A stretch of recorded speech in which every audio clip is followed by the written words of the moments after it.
कि बहुत महिला एक गाछ के निकट था। मैंने पूछा, डॉक्टर साहब क्या हो रहा है? क्योंकि आप नहीं जानते आज वर पूजा का दिन है। मैंने कहा इस गांव का सब वर मर गया है क्या? तो वह कहते हैं आपके मुंह से ऐसी बात शोभा देता है से सावित्री ने वर पूजा नहीं किया था। मैंने पूछा, आप डॉक्टर हैं, शादी के पहले किया था कि बाद में? अगर शादी के पहले वर पूजा किया था तो गहूं खेत वाला कौन वर? बरे नहीं है तो वर पूजा कैसा है? आज शादी के बाद तो उंगली पर दिन गिन रहा है, एक दिन हुआ, 2 दिन हुआ। क्यों? नारद जी ने कहा वर खुद के आ गई। कहा किसको? कहा सत्यवान को। कहा चौपट हो गया। कहा क्या हुआ? आज से आयु 120 दिन, मोटा यानी 4 महीना। ओ अभी शादी नहीं हुआ, बारे में क्या ही है।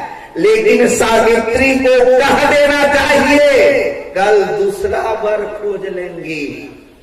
लेकिन सावित्री का दिया नहीं, ऋषि वर जो होना था हो गया। 12 शंभु नाम तो रहा हूं कुमारी, पार्वती ने कही थी।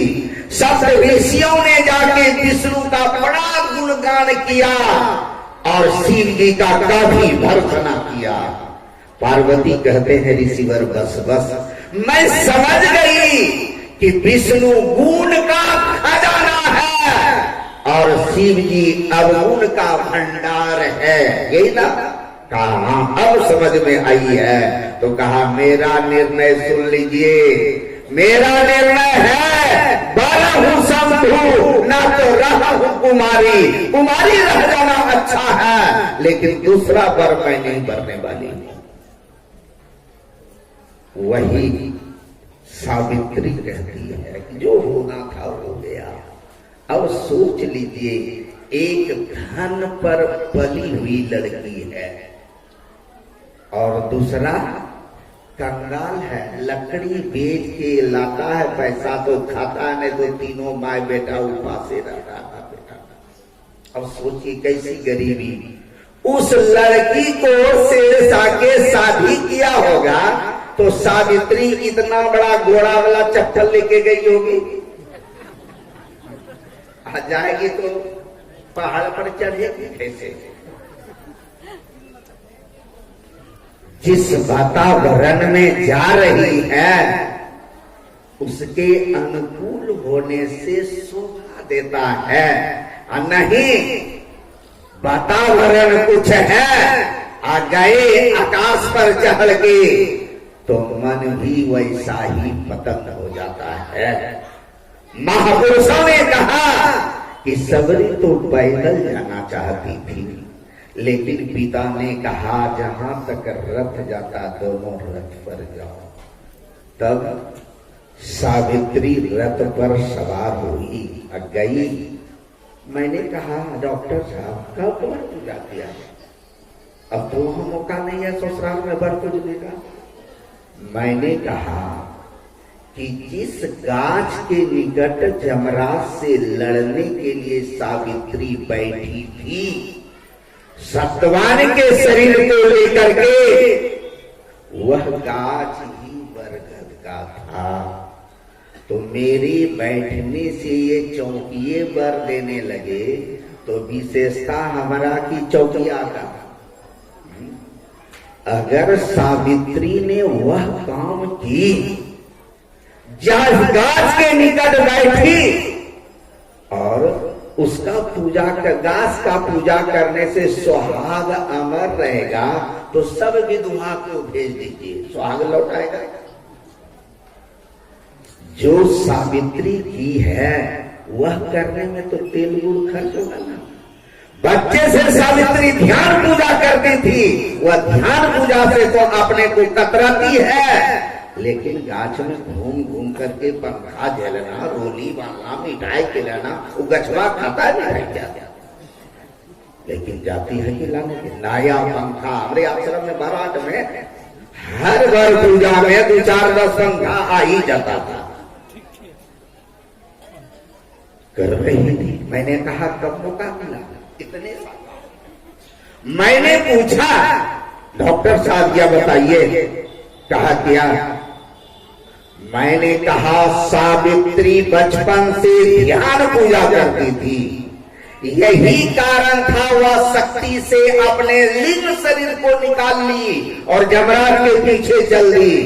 गाछ पूजने से नहीं यह शक्ति आती है। और मैं वर पूजा का विरोधी नहीं हूं। वर का पूजा करना है ना तो बढ़िया से कीजिए।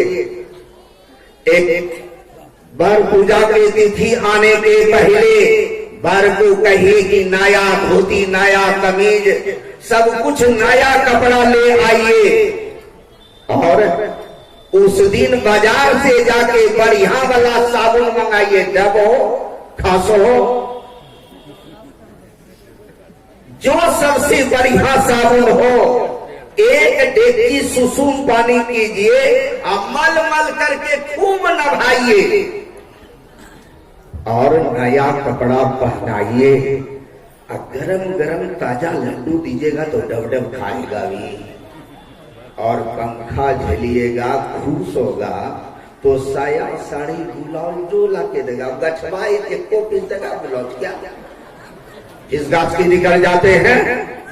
तो ध्यान पूजा करने का तो शक्ति नहीं है, ध्यान पूजा करने का तो मन नहीं है, लेकिन आडंबर करने का मन है कि लोग जाने कि यह भक्ति कर रहा है। अरे पत्नी पति का सेवा नहीं करे, पति पत्नी का आज्ञा नहीं माने, एक दोनों का दोनों पूरक है, इसको कौन अलग कर सकता है? लेकिन बीच में आडंबर का कोई वैल्यू नहीं है। नहीं तो जाइए गाछ में रोली बांधिए, मिठाई खिलाइए, पंखा झेलिए और वहां से आके पति को 2 लाख दे दीजिए, तब तो सबको फले मिल जाएगा। महापुरुषों ने कहा भक्ति करना गुनाह नहीं है, लेकिन सोच समझ के कीजिए तो अच्छा रहेगा।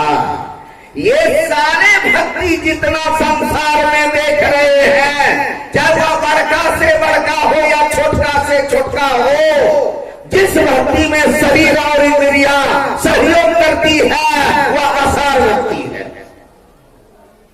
सार भक्ति में शरीर और इंद्रियां नहीं काम करती है। ध्यान में बैठते हैं, ध्यान बनता गुरु के सामने है, क्या इंद्रियां काम कर रही है?